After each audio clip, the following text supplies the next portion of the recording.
Susan Peterson's hands didn't shake anymore when she poured whiskey for dangerous men. That was the problem when survival becomes routine. Your body stops warning you about predators. At 9:47 p.m. on a Thursday night, she set down Yongsu Tun's Suntory Hibiki with the precision of someone who'd learned to take up no space. The Korean Mafia boss the man staff called the Undertaker, because conversations died when he entered, had been watching her every Thursday for 6 months. Same corner booth, same calculated shadow, same $100 tip for a $30 drink. But tonight, his eyes weren't on the whiskey. They were fixed on the fresh bruise blooming across her left hand, the one she couldn't hide beneath foundation or long sleeves. That bruise wasn't there last night, he said quietly. And Susan realized with cold certainty that the most dangerous thing in the room wasn't the Mafia boss who'd been studying her. It was the question she'd been too afraid to ask herself. How long has he been watching? Susan's story is just beginning. And trust me, you won't want to miss what happens next. If you're already hooked by her impossible choice between two dangerous men, hit that like button and subscribe to join our community so you never miss a story about courage, survival, and second chances. Let's get back into the story. 28 years old and good at being invisible. That's how Susan had survived the past 3 years. But invisibility only works when no one is looking. And Yongsu had been looking far longer than she knew. The Blue Cardinal sat in Chicago's Fulton Market district. An old warehouse turned upscale whiskey bar. The kind of place where exposed brick absorbed secrets. Where aged leather booths held conversations that never made it past the velvet curtain at the entrance. Where Edison bulbs hanging from iron fixtures cast everyone in shadows that made truth optional and lies easy. Susan had worked here for 14 months. Long enough to learn the rhythm.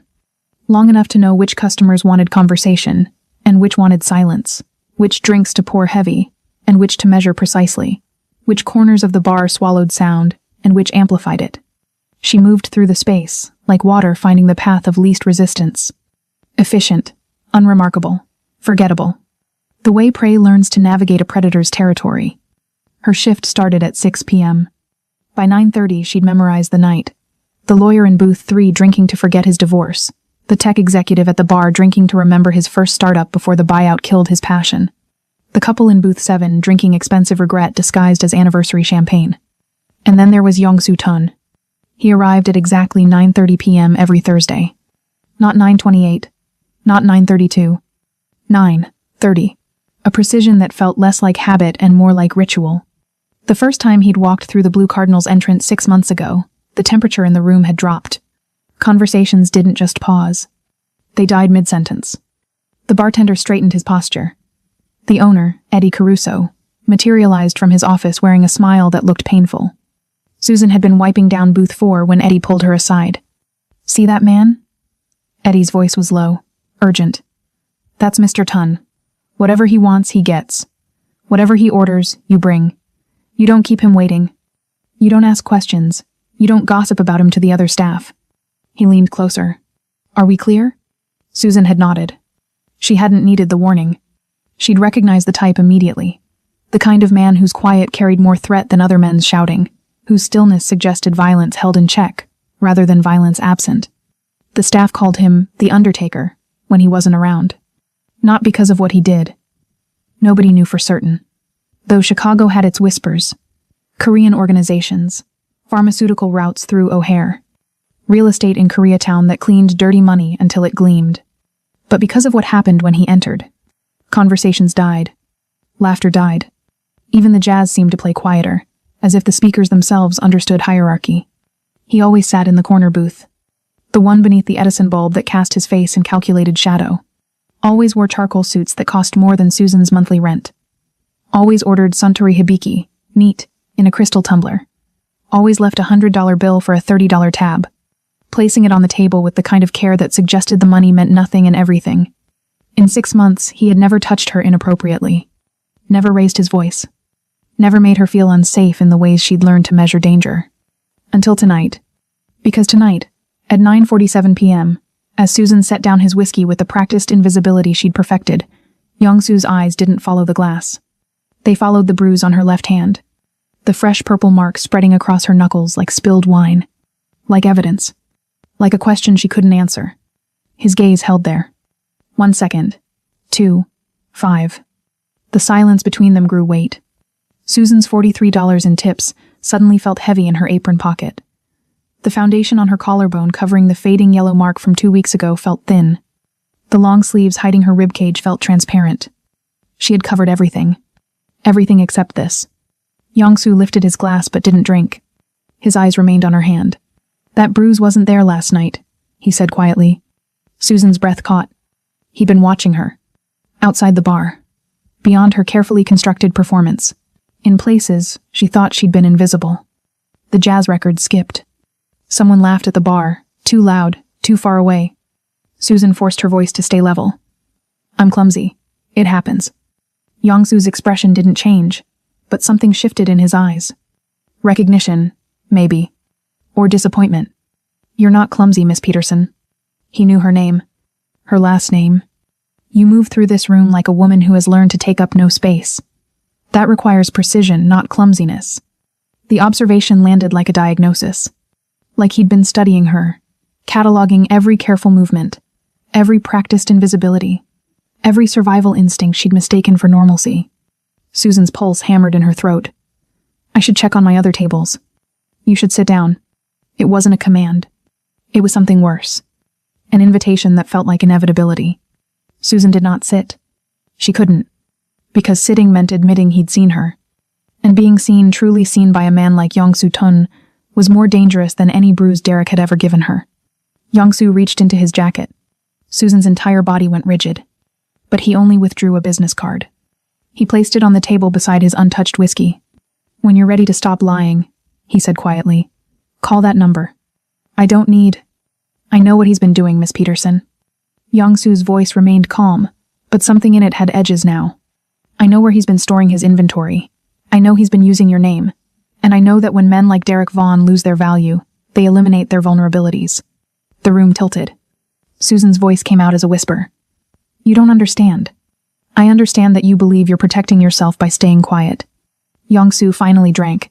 The whiskey disappeared in a single swallow. "What you don't understand is that your silence is the only thing keeping you alive right now, and that protection has an expiration date." He stood, straightened his cuffs with the kind of care that suggested violence was always just beneath a surface of civility. "When that date comes," he added, "I can offer you a different option, or I can offer you nothing." He paused. "The choice is yours." He left the $100 bill. He left the business card. He left Susan standing in the dim light with her hand throbbing and her mind racing, trying to calculate the distance between the devil she knew and the one offering her a glass of water in hell.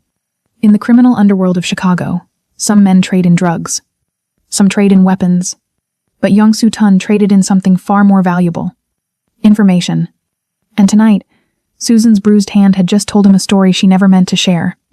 A story that would force her to choose between survival and freedom. Between the cage she knew and the one she didn't.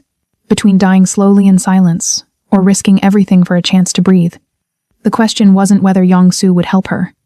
The question was whether she was brave enough to let him. Susan walked the 12 blocks to her Wicker Park apartment. She could have taken the bus. But she needed the cold air. Needed to think. Needed to figure out what the hell had just happened at the Blue Cardinal. Every shadow felt like a threat now. Every footstep behind her could be Derek. Could be one of Yongsu's people. Could be someone she hadn't even considered yet. The business card burned in her apron pocket. She hadn't thrown it away. That was the problem. She should have thrown it away immediately. Shredded it. Pretended Yongsu Tan had never looked at her bruised hand and shattered 6 months of carefully maintained invisibility. But she'd kept it. Which meant some part of her was considering his offer. Some part of her was already choosing. Derek Vaughn hadn't always been a monster. That's what made it so much worse. 3 years ago, he'd been her colleague at Morrison Marketing. Charming. Successful. The kind of guy who remembered your coffee order and asked about your weekend plans. When Susan's marriage collapsed under the weight of her daughter Lily's death, Derek had been there. With tissues, with coffee, with a shoulder to cry on. When her divorce settlement ran dry and her marketing career refused to take her back, Derek had been there. With rent money, with job leads, with promises that she wasn't alone. When she'd tried to pull away, uncomfortable with how much she owed him, Derek had been there.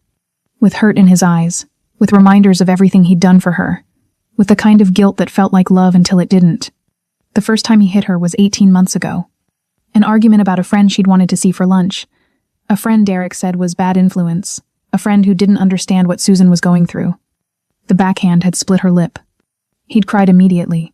apologized profusely, bought her flowers, promised it would never happen again. It happened again 6 weeks later. And again. And again. But Derek was smart. He never hit her face after that first time. He learned. Everything was where she could hide it. Under clothing, beneath makeup, in places that could be explained away as clumsiness, accidents, her own fault. The violence became calculated. The apologies became threats disguised as remorse. I'm sorry, baby. I just love you so much it makes me crazy. You know I'd never hurt you on purpose. You know you're the only good thing in my life. Please don't leave me. I don't know what I'd do if you left me. Susan had tried to leave twice. The first time, she'd packed a bag while Derek was at work, made it to a women's shelter on the south side. He found her in 36 hours. Stood outside the shelter's door, not threatening, not angry, just waiting. With flowers. With tears. With a story about how he'd been going to therapy, how he'd changed, how he needed her, how he'd die without her. The shelter staff had told her she didn't have to go. But Derek knew where she worked, knew where her mother lived in Springfield, knew every corner of her life because he'd positioned himself there during her grief. She went back. The second time, she'd made it 3 days. A motel in Gary, Indiana. Cash only. No phone. He found her anyway. This time, the tears were gone. You run again, he'd said quietly. And I won't just find you, Susan. I'll make sure you have nowhere to run to. Your mother, your friends, everyone you've ever cared about.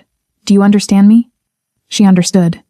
What Susan didn't know, what she couldn't have known, was that Derek had been using her apartment for more than just control.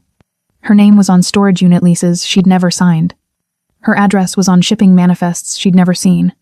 Her car had been used for transport she'd never authorized.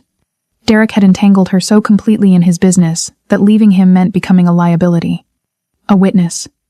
A loose end. And Derek didn't leave loose ends. 3 miles away, Yong-Soo sat in his car outside the Blue Cardinal. The engine was off. The night was cold. His tablet screen glowed in the darkness. Surveillance footage. Not from tonight. From 3 weeks ago. A parking lot outside a Korean grocery store in Lincoln Square. Derek Vaughn's hand wrapped around Susan Peterson's arm, tight enough to bruise, hard enough to make her stumble. That's what Yong-Soo kept replaying.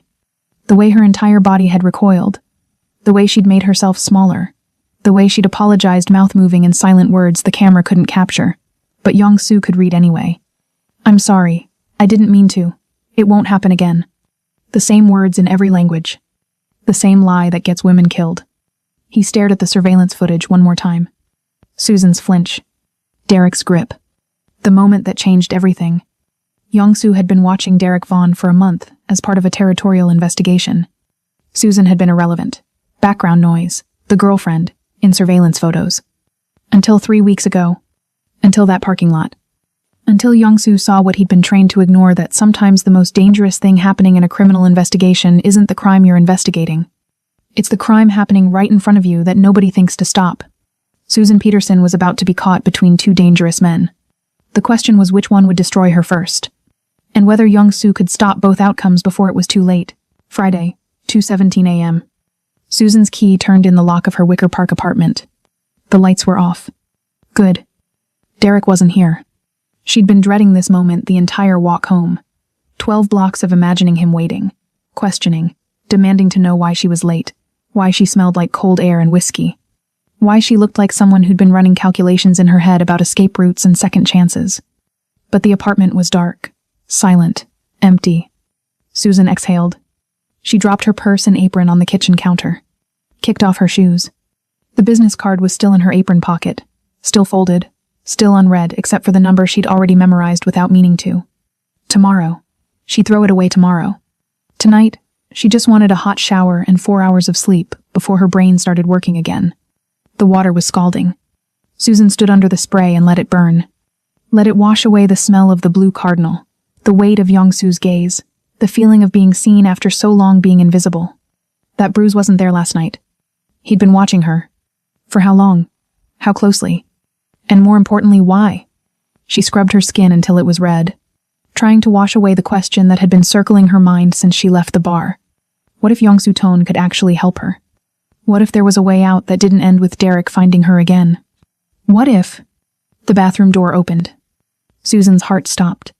She grabbed a towel. wrapped it around herself. Derek? No answer. She stepped out of the shower. Water pooled at her feet.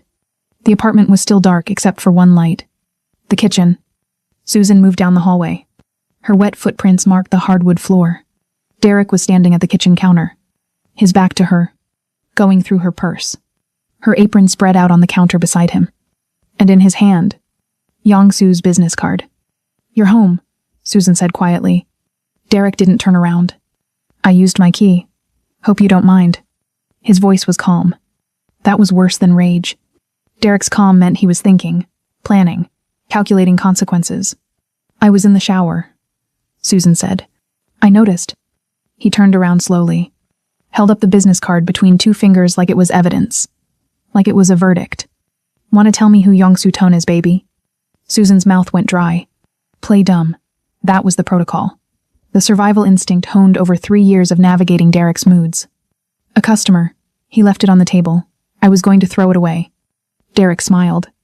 It didn't reach his eyes. A customer, he repeated slowly. Yongsu Tone, the Korean who runs pharmaceutical distribution through O'Hare.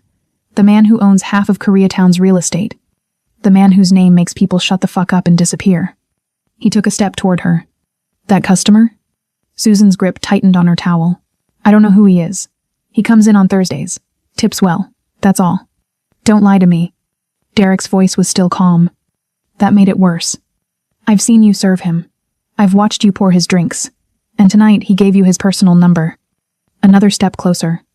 So I'll ask again. What did you tell him? Nothing. I didn't tell him anything. Then why did he give you his card? I don't know. Derek grabbed her arm. Not hard enough to bruise. Not yet. Just hard enough to remind her that he could. Do you have any idea what you've done? His voice cracked. Desperation bleeding through the control. Do you understand who that man is? What it means that he's paying attention to you? Susan tried to pull away. You're hurting me. I'm saving you. He let go. Ran his hand through his hair. Started pacing. 2 weeks ago, my crew moved product through a transit point on the north side. Standard route. Clean operation. Except the product was contaminated. Cut with fentanyl from a bad batch. He stopped pacing. Looked at her. A city councilman's son bought from that batch. Overdosed in a hotel room downtown. Died before the ambulance arrived. Susan's stomach dropped. The transit point we used? It was one of Yongsu Tone's. We moved dirty product through his territory without clearance. His organization absorbed the political fallout, paid off the cops, cleaned up the mess. Derek's laugh was bitter, hollow. And now my crew owes a debt we can't pay. Susan's voice came out as a whisper. What does that have to do with me? Everything. Derek turned to face her fully.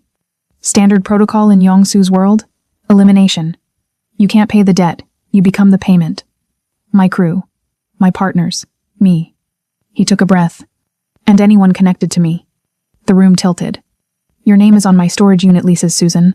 I used your address as a drop point. Your car for transport. I've spent the last 6 months making sure that if I go down, you go down with me. Susan couldn't breathe. You think you're trapped with me? Derek's voice rose now. The control slipping. We're both dead the second Yongsu decides to clean house. You're a witness. You're collateral. He stepped closer. So when the most dangerous man in Chicago gives you his business card and tells you to call him, that's not protection, baby. That's a death sentence. Susan found her voice. You did this. You used me. You put my name on your crimes without telling me. I protected you. You made me a target. I made you valuable. Derek's jaw clenched. As long as you're entangled with me, they can't touch you without complications, without investigations, without questions. You made me a human shield. I made you alive. The words hung between them. Susan looked at the man she'd once thought was her savior. The man who'd positioned himself as comfort during her grief. The man who'd systematically trapped her in a cage she'd mistaken for safety. Derek held Yongsu's business card over the sink. Pulled out a lighter. You don't call him. You don't talk to him. You don't go near him. The flame caught the corner of the card. It curled, blackened, disappeared into ash. You don't leave this apartment. You don't go to work. You don't exist until I figure out how to fix this. He looked at her. Do you understand me? Susan nodded. What else could she do? Derek grabbed his jacket, headed for the door. Stopped. Lock this behind me. Don't answer for anyone. Not your mother. Not your friends. Not him. The door closed. The lock clicked. Susan stood in her kitchen wearing nothing but a towel, surrounded by the smell of burnt cardstock and her own stupidity. She moved back to the bathroom. That's when she saw it.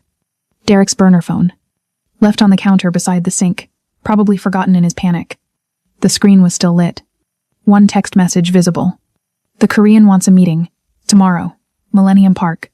Come alone or don't come at all. Sent 4 hours ago. Susan stared at the message. Derek was meeting Young-soo tomorrow at noon. A meeting he'd been summoned to. A meeting he couldn't refuse. She'd memorized Young-soo's number before Derek burned the card. She had 12 hours to decide if calling that number was her only chance to escape, or if it was walking straight into something worse. The question wasn't whether to trust Young-soo Ton. The question was whether staying silent would kill her faster than speaking up. And Susan was finally realizing that sometimes survival isn't about choosing safety. It's about choosing which danger gives you the best odds of making it to tomorrow. She picked up the phone. Her finger hovered over the screen. And for the first time in 3 years, Susan Peterson stopped calculating what Derek would do, and started calculating what she would do. Saturday, 11 a.m. Millennium Park. The Crown Fountain sprayed water into the cold Chicago air. Tourists took photos. Children ran through the shallow pools despite the temperature. Everyone too busy with their own lives to notice a woman standing alone near the edge. Waiting. Susan had slipped out at 9 a.m. while Derek was meeting with his crew. He'd left early, paranoid, desperate, making plans she wasn't part of anymore. She'd memorized Young-soo's number before Derek burned the card. Called it from Derek's burner phone at 6 a.m. 1 ring, 2. Then his voice. This is Young-soo. It's Susan. Susan Peterson. From the Blue Cardinal. A pause.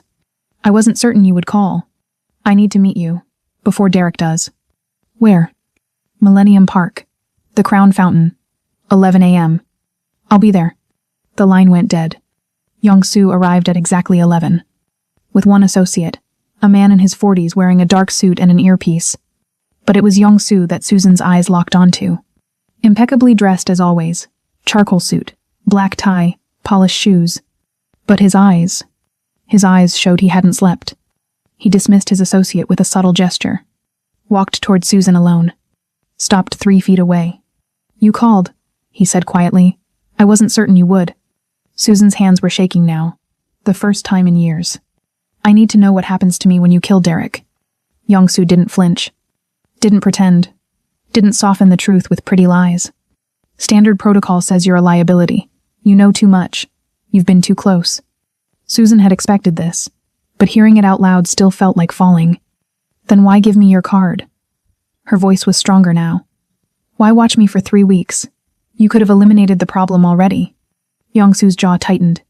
Because eliminating problems is easy. Finding solutions is harder. He glanced at the fountain. At the families. At the tourists. You remind me of someone. Someone I failed to save. And I'm trying very hard not to fail twice. Susan took a step closer. What do you want from me? Information. Evidence. Testimony. In exchange for what? Protection. Your protection or my freedom? Young-soo met her eyes. In my world, those aren't always the same thing. He gestured to a bench away from the crowds. They sat. Derek's crew moved contaminated product through my territory.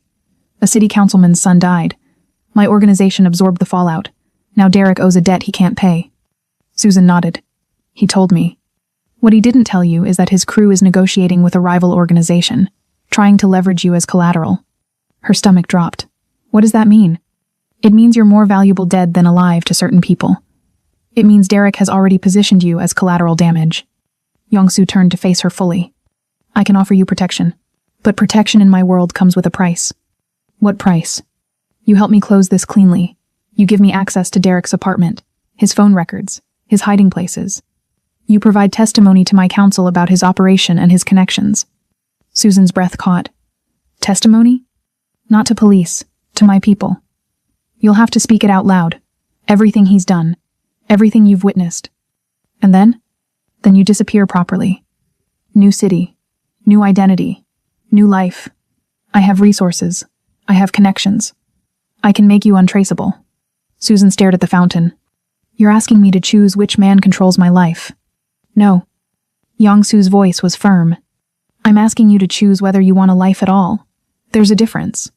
He reached into his jacket, pulled out his phone, showed her a photo. A young woman, beautiful, smiling, standing in front of a cherry blossom tree. Her name was Ji Woo, Young-soo said quietly. My sister. She was 23. Susan looked at the photo. At the woman's smile that didn't reach her eyes. The same smile Susan had perfected. She was in a relationship with a man who hurt her. She promised me she'd leave. Promised she was fine. Promised she just needed time. Young-soo's voice cracked. I was 16 and stupid, and I believed promises cost nothing. He took the phone back. She died 2 weeks later. Her boyfriend said she fell down the stairs. The police believed him. I didn't have the power to do anything except watch them close the case and move on. He looked at Susan. I have power now, and I'm offering you something my sister never had. A choice, a real one, not between two cages, but between captivity and freedom. Susan felt tears on her face. What if I can't do it? What if I testify and then freeze? What if Derek finds out before? Then we adapt. But doing nothing guarantees one outcome. Doing something gives us options. Susan wiped her eyes. I'll do it. I'll help you. I'll testify. Just please, get me out of this. Young-soo stood, extended his hand. Then we start now. Susan took his hand. And for the first time in 3 years, she felt like she'd made a choice instead of accepting a sentence. They were walking toward the park exit when Young-soo's phone rang. His expression changed instantly. Cold, lethal, controlled rage. When? He said into the phone. A pause. How bad? Another pause. He ended the call. Looked at Susan. We need to move. Now. What happened? They broke into your apartment. Derek's crew. They broke in 30 minutes ago. Susan's heart stopped. Why? What were they looking for? You. What Susan didn't know was that Derek had followed her to Millennium Park. What Young-soo didn't know was that Derek's crew had already made a deal with a rival organization. One that required Susan dead, and Young-soo blamed for it. And what neither of them knew was that they had exactly 4 hours before everything burned down. Young-soo's car tore through Chicago streets. Black sedan, tinted windows. The kind of vehicle that didn't get pulled over because cops knew better. Susan gripped the door handle. Her voice was shaking. What's happening? Young-soo's hands were steady on the wheel, but his jaw was clenched. My people were watching your building. They interrupted the break-in. Derek's crew fled, but the message was sent. What message? Young-soo's eyes met hers in the rearview mirror. That Derek knows you came to me, and he's declaring war. They pulled up to her Wicker Park apartment building 15 minutes later. 2 of Young-soo's associates stood outside, one by the entrance, one by a black SUV. They nodded as Young-soo approached. Susan's legs felt weak climbing the stairs. Her apartment door was broken. Not kicked in, not smashed. Professionally opened. The lock picked, the hinges still intact. The message was clear. They could have destroyed everything. They chose restraint. For now, inside was worse. Her belongings were scattered, drawers open, cushions overturned, closet emptied onto the floor. But nothing was missing. Nothing was broken. Just disturbed, violated, searched. Susan stood in the middle of her living room and felt the walls closing in. She collapsed onto her destroyed couch. And the dam broke. 3 years of holding it together. Of surviving, of pretending she was fine. Gone. She sobbed into her hands. Young-soo dismissed his associates with a gesture, closed what was left of the door. Sat beside her. Didn't touch her. Didn't speak. Just sat. After several minutes, Susan found her voice. I had a daughter. Young-soo waited. Her name was Lily. She died 4 years ago in a car accident. I was driving. The words came faster now, like a wound finally opened. We were on our way to her school. I was distracted, tired. The brakes failed on a hill. We hit a guardrail. She died in the ambulance. I walked away with a concussion and a broken wrist. Susan wiped her eyes. My husband blamed me. Our marriage didn't survive it. The divorce was finalized 18 months after Lily's funeral. She looked at Young-soo. Derek was a colleague from my old marketing job. He reached out after the funeral, said he understood loss, said his father had died in an accident too, said he knew what it was like to carry guilt. Her voice cracked. He was kind at first, supportive. He made me feel like maybe I could survive this, and then slowly he made me feel like I deserved the pain. Like staying with him was penance for killing my daughter. Susan's hands trembled. And I believed him. Because part of me wanted to be punished. Part of me thought I deserved every bruise, every insult, every moment of terror. She looked at her destroyed apartment. He made me feel like pain was the only honest thing left in my life. Young-soo was silent for a long moment. Then he spoke. Guilt is a cage we build ourselves. But staying in that cage doesn't bring back what we've lost. It just ensures we lose ourselves too. He turned to face her. 17 years ago, my sister Jiwoo called me from Seoul. She was crying, scared. She told me her boyfriend had hit her. She promised she'd leave him. Promised she was fine. Promised she just needed time. His voice was steady, but his eyes weren't. I was 16. I had no power, no resources, no way to protect her. So I believed her promises because believing was easier than admitting I was helpless. He paused. She died 2 weeks later. Her boyfriend said she fell down the stairs. The police believed him, and I spent 17 years building power so I'd never be helpless again. Young-soo met Susan's eyes. I can't bring Jiwoo back, but I have power now, and I'm offering you a choice my sister never had. Susan wiped her face. You said I have to testify, to your people, about Derek. Yes. What happens when I testify? What will you do to him? Young-soo didn't look away. That depends on what you tell us. My organization needs to understand the full scope of Derek's operation, what he's done, what leverage he has. Your testimony will determine how we proceed. Susan's voice was quiet. You mean whether you kill him or not? I mean whether there are alternatives to elimination. He didn't sugarcoat it. But I won't lie to you. If he's too dangerous, if he's too connected, if removing him any other way creates more risk, yes, that's the reality of my world. Susan stood, looked around her apartment. I can't stay here. No, you can't. Young-soo stood too. I have a safe house in Gold Coast. Separate bedrooms, full security. Tomorrow night, you'll testify to my counsel. Until then, you rest. Susan's voice shook. And if I can't do it? If I testify and then can't follow through? Young-soo's expression softened. Then we find another way. I'm not Derek, Susan. I don't force people into corners and call it protection. Susan moved to her bedroom to pack. That's when she saw it. On her nightstand, a Polaroid photo of her and Derek from 2 years ago. Smiling, happy, before everything got worse. She picked it up, turned it over. On the back, in Derek's handwriting, you were mine then, you're mine now. He can't change that. Susan's hands stopped shaking. The fear transformed into something else. Rage. She walked back to the living room, showed Young-soo the photo. I'll testify, she said. Not because I want him dead, but because I want him powerless. And in your world, that requires the truth. Young-soo nodded. Then let's go.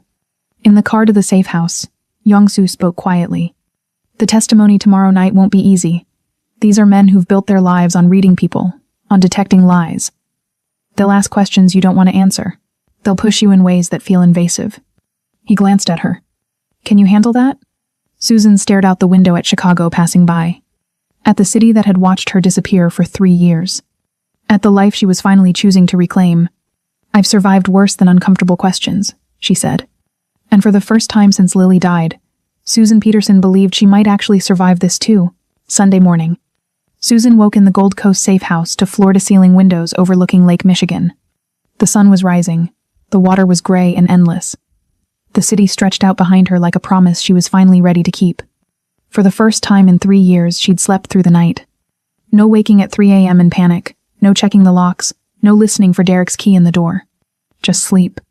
Real sleep. But today was the day she had to testify. Young-soo was in the kitchen making coffee when she emerged. He looked up. How are you feeling? Susan pulled the robe tighter around herself. Terrified, but ready. He poured her a cup. Black. No sugar. Somehow he already knew. There will be 5 men in the room besides me, he said. They are the council that oversees our Chicago operations. They need to hear directly from you about Derek, what he's done, what he knows, what threats he poses. Susan took the coffee. Why do they need to hear it from me? Why not just tell them yourself? Young-soo leaned against the counter. Because we don't make decisions about people's lives based on secondhand information. They need to look you in the eye. They need to hear the truth in your voice. It's the only way they'll approve anything other than the standard solution. Susan understood. Her testimony was literally Derek's only chance at surviving this, even though that felt impossibly twisted. What do I need to tell them? She asked. Everything. They spent the day preparing. Young-soo taught her basic self-defense in the living room. "I'm not making you a fighter," he said, adjusting her stance. "I'm teaching you that your body is yours, that you can say no with more than words." Their hands touched during training. Neither pulled away immediately. The moment hung between them, charged, complicated. Then Susan stepped back. At lunch, Susan cooked. Young-soo's kitchen was fully stocked but clearly unused. Everything still in its original packaging. "When did you last have a home-cooked meal?" she asked, stirring pasta. Young-soo thought about it. "I don't remember." The domesticity made the evening's testimony feel more surreal, like they were two normal people, having a normal Sunday, before everything burned down around them. Sunday, 8 p.m. A private room in a Korean restaurant in Koreatown, closed to the public. Susan entered with Young-soo. 5 men sat at a long table, all impeccably dressed, all watching her with expressions that revealed nothing. Her hands were shaking again. Young-soo's hand touched the small of her back, briefly, a reminder that she wasn't alone. "This is Susan Peterson," he said. "She's been entangled with Derek Vaughn for 3 years. She's here voluntarily to provide testimony about his operations and his character." The eldest man gestured to a chair. "Sit, please, Miss Peterson. We appreciate your courage in coming here." His name was Mr. Choi. His voice was kind, but his eyes were not. They started gentle. "How did you meet Derek Vaughn?" Susan told the story. Her daughter's death, her divorce, Derek appearing during her grief like salvation. When did the relationship change from supportive to controlling? Susan described the gradual escalation, the phone checks, the questioning, the isolation from friends. When did it become violent? This was harder. Susan's voice shook. "About 18 months ago, after I tried to end things the first time."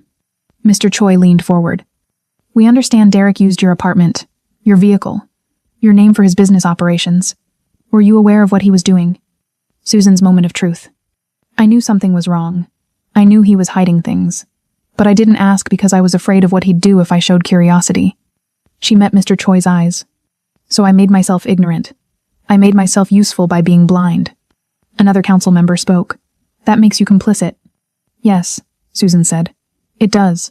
And if you need to hold me accountable for that, I understand." She took a breath. "But I'm here because I'm done being blind. I'm here because complicity and survival sometimes look the same from the inside. But I can finally see the difference from out here." Mr. Choi nodded slowly. "Yong, Sue has informed us that Derek Vaughn physically abused you. We need to hear the specifics from you. I apologize for the invasion, but we need to understand the full scope." This was the hardest part. Susan had never said these things out loud to anyone. She described the first time Derek hit her, an argument about seeing a friend, a backhand that split her lip, his immediate apology, the pattern that followed. Violence, remorse, gifts, promises to change. The escalation, from slaps to punches, from visible places to hidden ones. "He never hit my face after the first time," Susan said. "He learned. Everything was where I could hide it." One council member asked, "Why didn't you leave?" Susan's raw honesty. "Because he convinced me I had nowhere to go. Because I believed I deserved it. Because he threatened to kill himself if I left, and I couldn't carry another death." Her voice cracked. "Because leaving was more terrifying than staying. Because I was exhausted and broken and I forgot I used to be someone who didn't accept this." Young-soo, who'd been silent, finally spoke. "Enough. She's answered your questions." Mr. Choi held up a hand. "One more, Young-soo." He looked at Susan. "Miss Peterson, what do you want to happen to Derek Vaughn?" Susan was silent for a long moment. "I want him to be powerless. I want him to never hurt another woman. I want him to face consequences for what he's done." She paused. "But I don't want his death on my conscience. I've carried enough death." She looked at Young-soo. "You asked me in Millennium Park if I wanted to choose whether I have a life at all. I'm choosing life. Mine and his. Just not his life anywhere near mine." The men excused Susan. She waited in the restaurant's main room with Young-soo's associate. 20 minutes felt like 20 hours. Then Young-soo emerged. He took her outside, away from ears. "They've approved a non-lethal resolution. Derek will be dealt with through legal channels. Evidence will be provided to federal prosecutors for drug trafficking charges. His assets will be seized. His operation will be dismantled." He paused.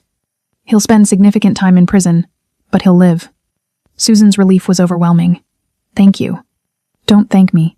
You saved his life tonight. Your testimony convinced them he's more valuable as a cautionary tale in federal prison then as a body that creates investigations. They returned to the safe house. Susan was emotionally drained, shaking from adrenaline. Young-soo poured her whiskey. You did something tonight that most people couldn't do. You spoke truth to men who are accustomed to fear and silence. Susan drank. I thought I'd feel triumphant. I just feel tired. That's what victory feels like sometimes. Not euphoria. Just exhaustion and the knowledge that you survived something that should have broken you. Late that night, Susan found Young-soo on the balcony. She sat beside him. Thank you for not judging me. For all of it. Young-soo, I'm the last person qualified to judge anyone, Susan. I've built my life on moral compromises. You survived using the only tools available to you. There's no shame in that. The moment hung between them. Charged. Complicated. The beginning of something neither expected. Monday morning, FBI agents raided Derek's locations. He was arrested on federal drug trafficking charges. Young-soo received confirmation. It's done. He's in custody. He won't make bail. Susan watched the news coverage and realized she was still standing. For the first time in 3 years, the future looked like possibility instead of survival. On Wednesday evening, Susan's phone rang. Unknown number. She almost didn't answer, but something made her pick up. Derek's voice, calling from jail. This isn't over, Susan. You think your Korean boyfriend can protect you forever? I know things. I have leverage. And when I get out, and I will get out, we'll finish this conversation. The line went dead. Susan stared at the phone in her hand. Young-soo looked up from his laptop. What did he say? He says he has leverage, that it's not over. Young-soo's expression darkened. Men like Derek always keep insurance, something he thinks will buy him freedom or revenge. That night, Susan couldn't sleep. Derek's words haunted her. I know things. I have leverage. Thursday morning, 6 a.m. Susan's phone rang again. Unknown number. Miss Peterson? This is Michael Brennan. I'm Derek Vaughn's attorney. Susan's blood ran cold. How did you get this number? My client has authorized me to deliver a message. He has documents that concern you. Specifically, documents about your daughter Lily's accident. Susan stopped breathing. What are you talking about? Mr. Vaughn has evidence suggesting that the accident that killed your daughter was not your fault. He's willing to provide this evidence in exchange for your testimony on his behalf. Character witness. Stating that he never forced you into anything. That you participated willingly in his business activities. Susan's voice came out as a whisper. You're lying. He's desperate and lying. Safe deposit box. First National Bank downtown. Box 7432. Mr. Vaughn had documents copied before his arrest. The key is in my possession. We can arrange viewing today. The lawyer paused. But the offer expires at 5 p.m. After that, the documents disappear. And you'll never know the truth about what really killed your daughter. The line went dead. Susan found Young-soo in the kitchen. Told him everything. Young-soo's jaw clenched. It could be a bluff. Derek trying to manipulate you one last time. But what if it's not? Susan's voice cracked. What if there's evidence that proves I didn't kill Lily? What if I've spent 4 years destroying myself over something that wasn't my fault? Young-soo pulled out his phone. Then we get the documents. But we don't negotiate with him. We take them. His lawyer has the key. We can't just... The box is registered in your name. Derek had a key, but legally you have access rights. My lawyer can arrange it. He made the call. 10 a.m. First National Bank. Young-soo's attorney had secured legal access.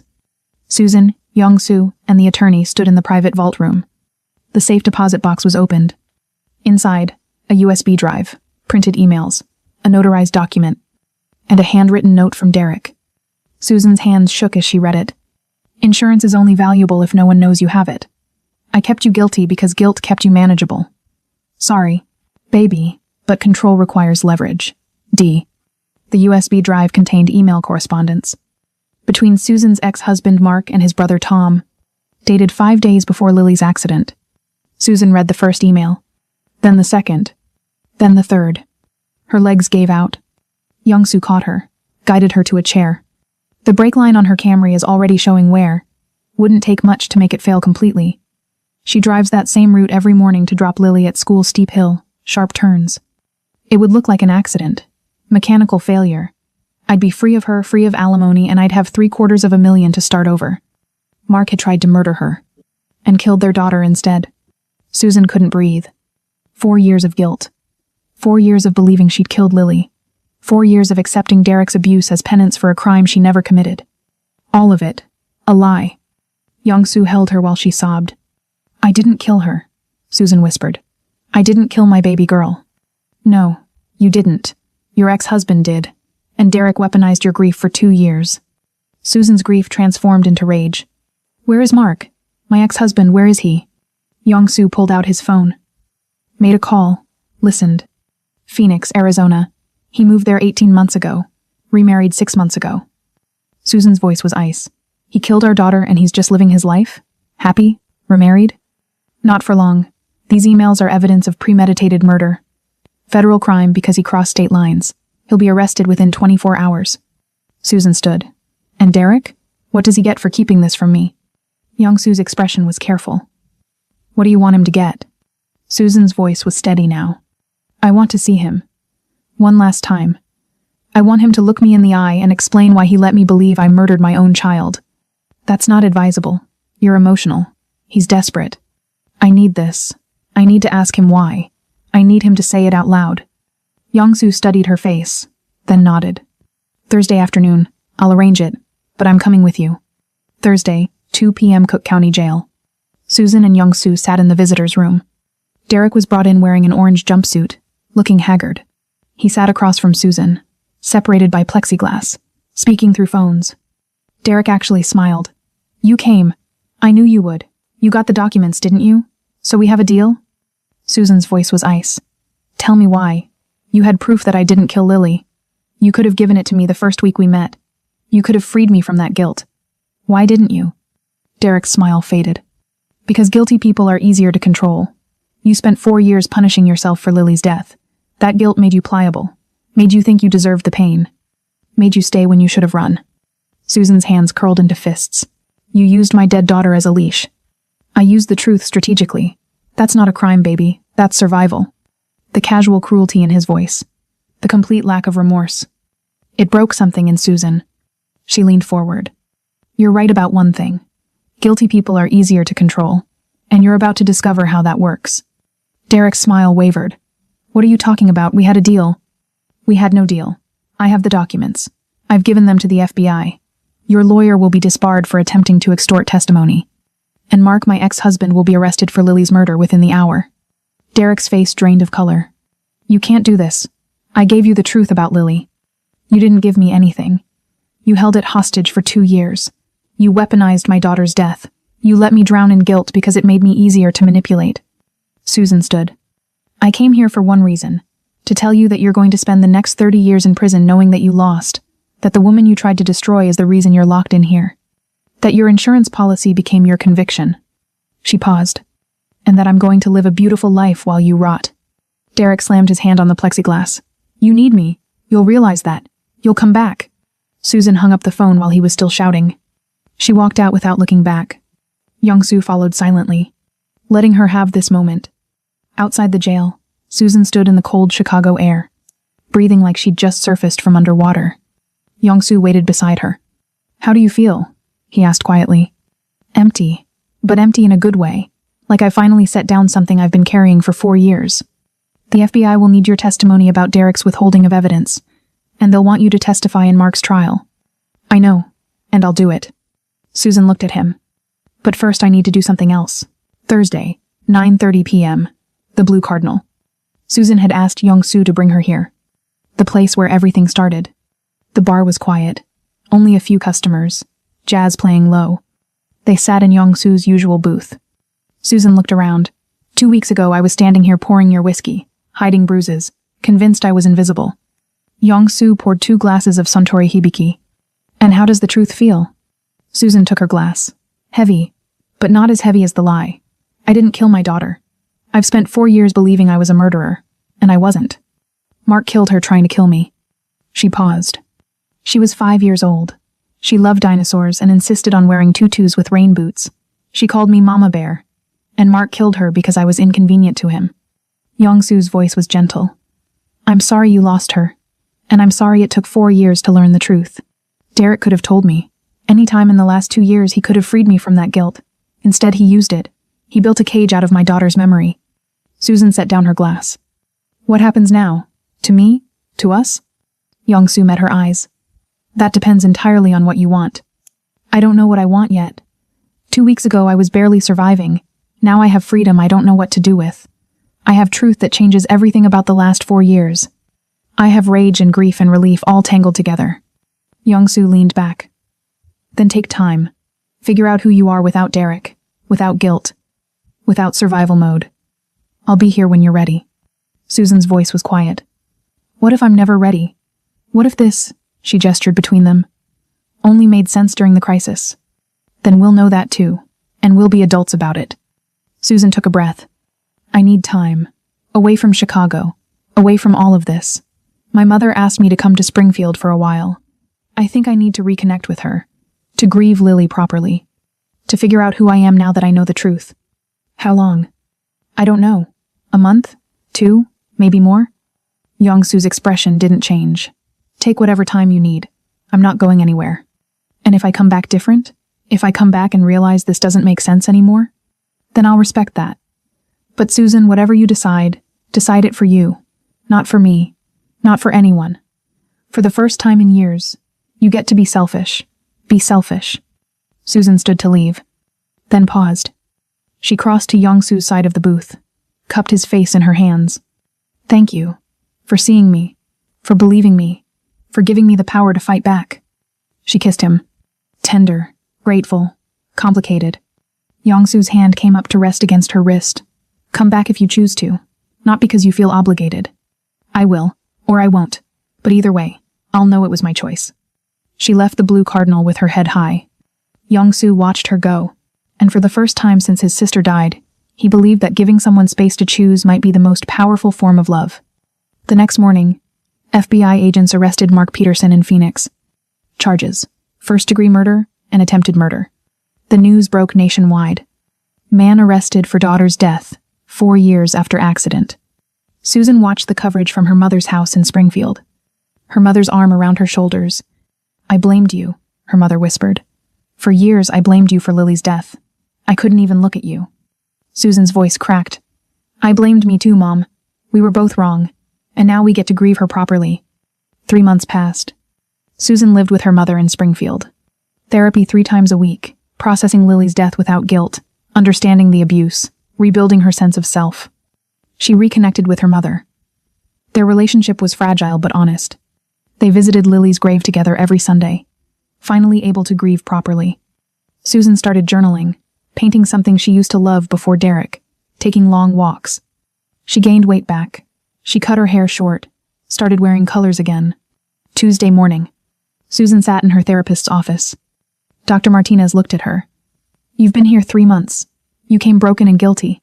How do you feel now? Susan thought about it.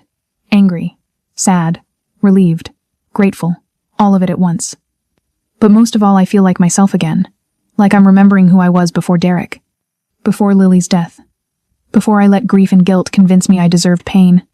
Have you thought about what comes next? I can't hide in Springfield forever. I need to go back to Chicago. I need to face my life there. Dr. Martinez smiled. And Young-soo? You haven't mentioned him in weeks. Susan's expression softened. Because I needed to figure out if I wanted him because he saved me, or if I wanted him for who he actually is. I needed to know if it was trauma bonding or real connection. And what did you discover? Susan smiled. That I miss him. Not because I need him, but because I choose him. There's a difference. Susan told her mother she was returning to Chicago. Her mother looked up from her tea. Is it because of him? The Korean man? It's because of me. Because I have a life there that I walked away from. Because I'm ready to stop hiding. Her mother nodded slowly. And the man? Young-soo? If he'll still have me after 3 months of silence, then yes. Because he saw me at my worst and never made me feel small. Because he gave me power when he could have taken it. Because he let me leave without guilt. That's the kind of man worth choosing. On Thursday, Susan drove back to Chicago. Her car packed with her belongings. She'd arranged to stay in a hotel initially. She wasn't ready to jump back into anyone's space. She'd decided to sell her old apartment. Too many bad memories. She was nervous, excited, terrified, hopeful. She hadn't told Young-soo she was coming back. She wanted to see if he was still at the Blue Cardinal on Thursday at 9:30. If he was still waiting. 9 p.m. The Blue Cardinal. Susan entered wearing a deep blue dress, her short hair styled, makeup subtle but present. She looked different. Healthier, stronger, more herself. The bar had been transformed. Brighter lighting, new management. Half the space converted to what looked like a community center. A sign by the entrance. Second Sight Foundation. Free legal consultations.